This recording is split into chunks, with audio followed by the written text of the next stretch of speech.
Wassalatu wassalamu ala asyrafil anbiya wal mursalin nabiyina Muhammadin wa ala alihi wa sahbihi wa man tabi'ahum bi ihsanin ila yaumiddin.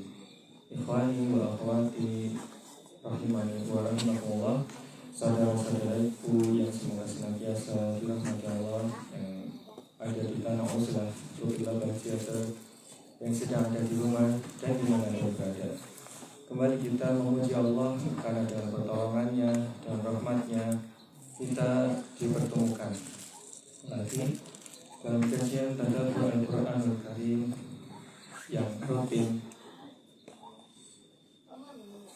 menjelang subuh, dan pada subuh adalah pembahasan khusus mengenai mubasyirat di akhir zaman. Kita bersyukur kepada Allah karena senantiasa Allah memberikan kita semua kemudahan dalam membahas kembali apa yang dahulu 1400 tahun yang lalu dibahas oleh Rasulullah SAW bersama para sahabat radhiyallahu anhum. Demikian juga kepada generasi tabi'in dan generasi tabi'ut tabi'in rahimahullah hingga di era kita di ujung akhir zaman ini, di era Mubasyirat Al-Mahdi Sayyid Muhammad Qasim bin Abdul Karim Habibullah. Ini adalah karunia dari Allah yang sangat luar biasa. Kali ini kita akan berupaya tadabbur Al-Quran surah Al-Luqman, surah Luqman, surah ke-31 pada ayat ke-13. Ini adalah wasiat Luqman kepada putranya. A'udzu billahi minasyaitonir rajim.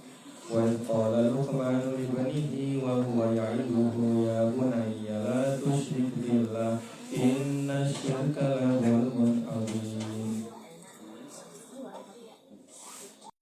Dan ingatlah ketika Luqman berkata kepada anaknya di waktu ia memberi pelajaran kepada dia, "Hai anakku, janganlah kamu mempersekutukan Allah. Sesungguhnya mempersekutukan Allah adalah benar-benar kezaliman yang besar. Kesyirikan adalah kezaliman yang paling besar." Maka ada satu hadis bahwasanya para sahabat radhiyallahu anhum ketika mendengar ayat bahwasanya barang siapa yang mencampur adukkan keimanannya dengan kezaliman maka akan masuk neraka. Maka para sahabat radhiyallahu anhum sangat amat khawatir ketika mendengar hal tersebut. Ketika sudah beriman tapi bercampur dengan kezaliman akan dimasukkan oleh Allah ke dalam api neraka yang sangat panas dan dahsyat siksaannya. Maka Nabi SAW memberikan penjelasan bahwasanya kezaliman pada ayat tersebut yang dimaksud Allah adalah asyirk, kesyirikan, bukan kezaliman sebagaimana yang dikenal secara umum. Akan tetapi kezaliman di situ secara khusus adalah syirik. Ini adalah dosa yang tidak diampuni Allah.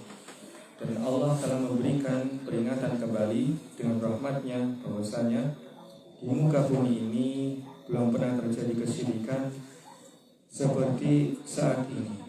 Saat ini kesyirikan begitu luar biasa, di mana-mana sangat sulit menghindarinya. Maka kiranya inilah masa di mana berlaku anjuran Rasulullah SAW, perintah beliau SAW untuk berusaha bersila, untuk menjauhi terutama kesyirikan yang berada di lingkungan umum. Kemudian di antara bentuk kesyirikan modern tersebut telah Allah sampaikan juga melalui mubasyirat Al-Mahdi. Dan inilah di antara bentuk-bentuk kesyirikan modern saat ini. Dan Sayyid Qasim telah menyampaikannya, walhamdulillah. Maka kita ulang kembali. Sekiranya Allah menghidupkan kembali Luqman Al-Hakim di masa ini, tentulah beliau mengingatkan anaknya untuk menjauhi kesyirikan berikut. Pertama, bila melihat gambar makhluk hidup, manusia atau hewan, di papan iklan, maka segera palingkan wajahmu dan ucapkan subhanallah, yang maksudnya maha suci Allah dari apa yang kulihat. Subhanallah. Kemudian kita juga mengingat hadis bahwasanya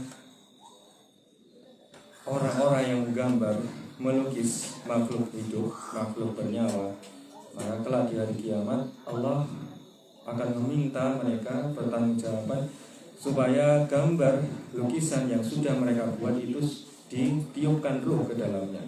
Padahal mereka tidak akan mampu. Kemudian Allah akan memberikan mereka azab dengan azab yang paling besar. Ini adalah peringatan yang disampaikan oleh Nabi Muhammad SAW. Selanjutnya yang kedua, bila melihat patung atau gambar makhluk hidup di mana saja, maka alihkan pandanganmu dan jangan melihatnya. Kalau ada patung singa atau patung lumba-lumba atau patung hiu dan buaya di Surabaya misalnya, maka alihkan pandangan kita dan jangan melihatnya. Berikutnya, bila ada film yang memperlihatkan tuhan-tuhan palsu, dewa atau manusia dengan kekuatan super di dalamnya, maka segera berhenti menonton film tersebut. Dan telah disampaikan juga di dalam video penjelasannya bahwasanya sebagaimana di dunia saat ini hanya Allah satu-satunya yang patut disembah sebagai Tuhan satu-satunya, maka di dunia film pun juga demikian. Hanya Allah yang berhak menjadi Tuhan satu-satunya yang disembah oleh seluruh alam. Selanjutnya, bila ada gambar makhluk hidup di kamarmu, maka sembunyikan agar tidak terlihat pandangan mata. Atau bila sebelumnya terpajang di dinding, maka turunkan dan singkirkan. Dan sebagian besar kaum muslimin saat ini masih memajang foto. Maka bagaimana mungkin didatangkan pertolongan Allah? Ini adalah diantara bentuk kesyirikan modern, memajang foto kita di ruang keluarga, di kamar, dan dimanapun itu, termasuk di baliho yang di pinggir jalan tadi. Ini termasuk bentuk kesyirikan modern. Ini adalah dosa, salah satu dosa yang paling besar di sisi Allah. Salah satu dosa yang paling membuat Allah cemburu kepada hamba-hambanya ketika hamba itu melakukan maksiat, terutama bentuk kesyirikan. Kemudian, bila anakmu punya mainan berbentuk makhluk hidup, maka simpan mainan tersebut di tempat yang tidak terlihat pandangan mata setiap anakmu selesai bermain. Dan sebagaimana dahulu Ummul Mukminin Aisyah radhiyallahu anha pernah mainan dengan kuda yang bersayap. Nah, ini adalah salah satu keringanan yang diberikan Allah untuk anak-anak, yakni jika mereka ada mainan akan tapi bentuknya makhluk hidup, tidak mengapa, ini sebagai bentuk keringanan dari Allah. Akan tetapi ketika sudah selesai bermain, maka sembunyikan di tempat yang tidak terlihat pandangan mata. Berikutnya, bila ada gambar atau patung makhluk hidup di rumahmu, baik ukuran besar atau kecil, maka buang atau sembunyikan barang-barang tersebut agar tidak terlihat pandangan mata. Ini sudah jelas. Kemudian bila ada parfum atau produk rumahan lain yang ada gambar makhluk hidup di kemasannya, maka tutupi gambar itu dengan lakban atau coret dengan spidol agar gambar tersebut tidak terlihat pandangan mata. Sebab produk tersebut masih harus digunakan sampai habis. Dan banyak beredar sekarang ada di kemasan mie atau di bungkus kemasan makanan yang lain, bahkan pada botol sampo, kemudian di kemasan sabun ada juga. Maka inilah cara supaya Allah tidak murka kepada kita. Kita tutupi gambar yang ada di dalamnya, gambar makhluk hidup yang ada di kemasan tersebut, atau kita gunakan spidol sehingga gambarnya tidak kelihatan. Berikutnya yakni produk sekecil apapun seperti permen bila ada gambar makhluk hidup di kemasannya, maka jangan disimpan di kantong. Sebelum kemasannya dibuang. Jadi semua yang tidak diperlukan gambar-gambar itu, maka yang disampaikan oleh Allah melalui mubasyirat al-mahdi adalah dibuang, dimusnahkan begitu. Kemudian ini adalah bagian secara lisan, syirik secara lisan juga di hati. Mengatakan bahwa seseorang itu adalah secerca harapan bagimu juga merupakan perilaku syirik. Seorang muslim seharusnya mengatakan bahwa hanya Allah saja satu-satunya harapan dan tempat menaruh harap.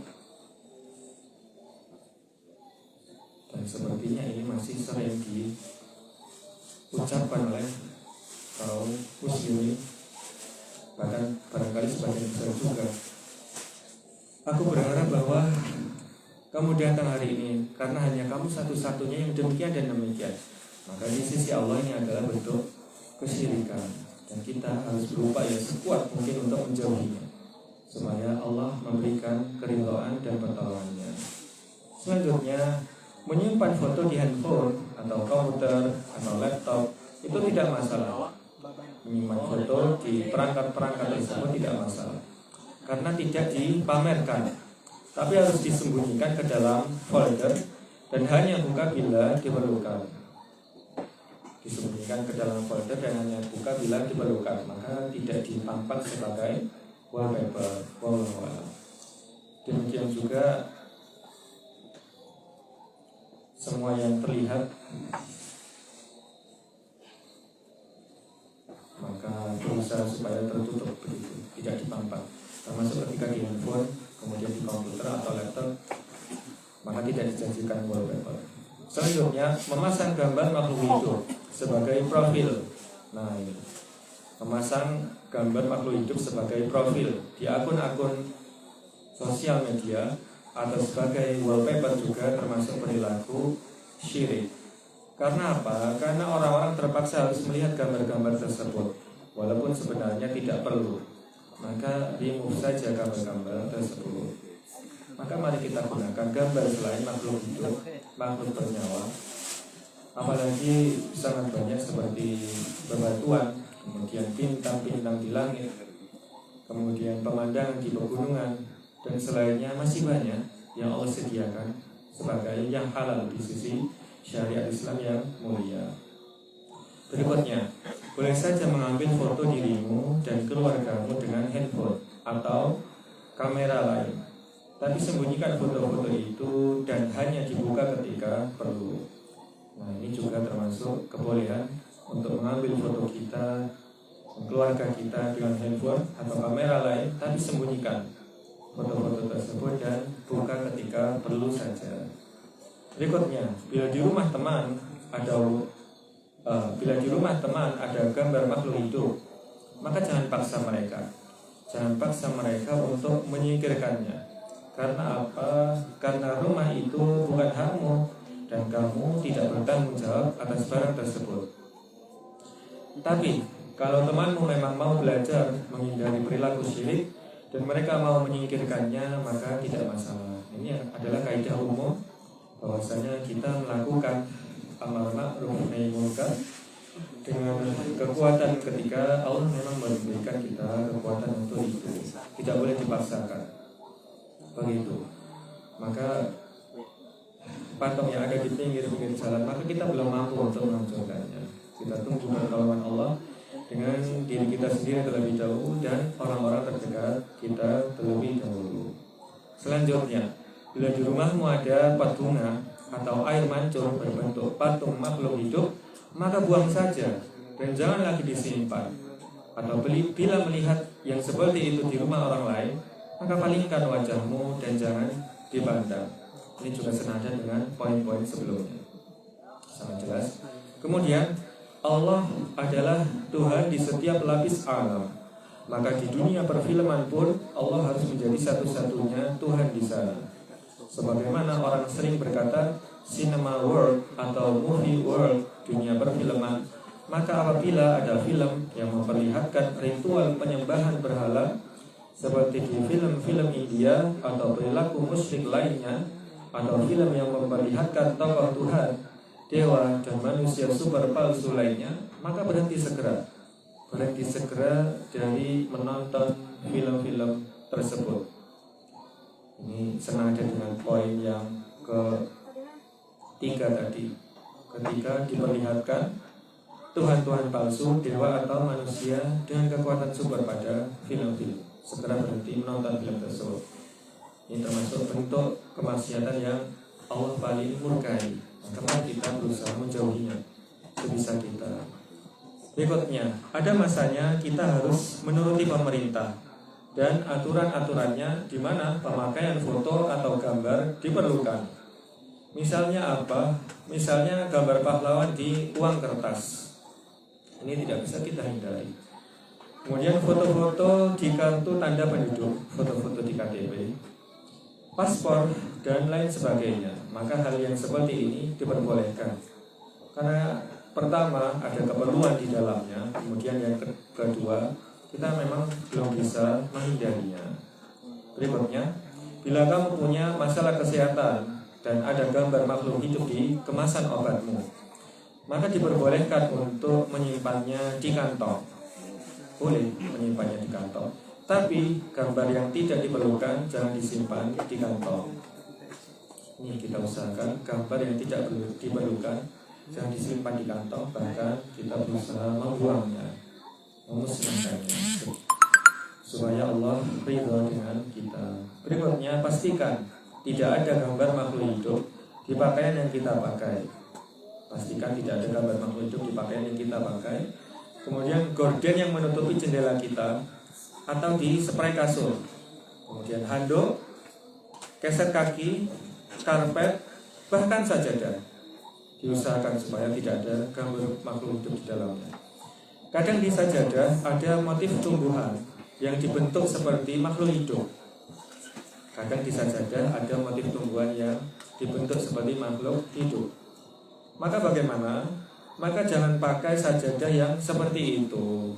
Jangan pakai sajadah yang kalau dari motifnya sepintas terlihat seperti makhluk hidup, karena dia diukir-ukir dengan bentuk yang akhirnya mirip seperti mungkin manusia atau hewan-hewan begitu. Selanjutnya, poin yang terakhir yang tertulis di sini yang telah disampaikan oleh Al-Mahdi Sayyid Muhammad Qasim adalah pemakaian gambar berbentuk makhluk hidup untuk chatting. Pemakaian gambar berbentuk makhluk hidup untuk chatting, seperti di WhatsApp, di Facebook Messenger, di Instagram, dan di sosial media yang lain, seperti emoji, emoticon, gambar-gambar yang wajah itu ya, dan sebagainya, juga termasuk perilaku syirik kecil, termasuk perilaku syirik asghar. Maka jangan dilakukan lagi, dan insya Allah ini mudah. Tinggal kita menggunakan emoji yang lain selain makhluk hidup, selain wajah, selain gambar-gambar hewan. Maka ini sudah banyak insya Allah tersedia di aplikasi yang kita gunakan sehari-hari di dalam media sosial, WhatsApp, Facebook, kemudian Instagram, TikTok, dan lain sebagainya. Baik ikhwani wa akhwati fillah al-ahibba, demikianlah yang Allah mudahkan bagi kita untuk menyimaknya bersama-sama.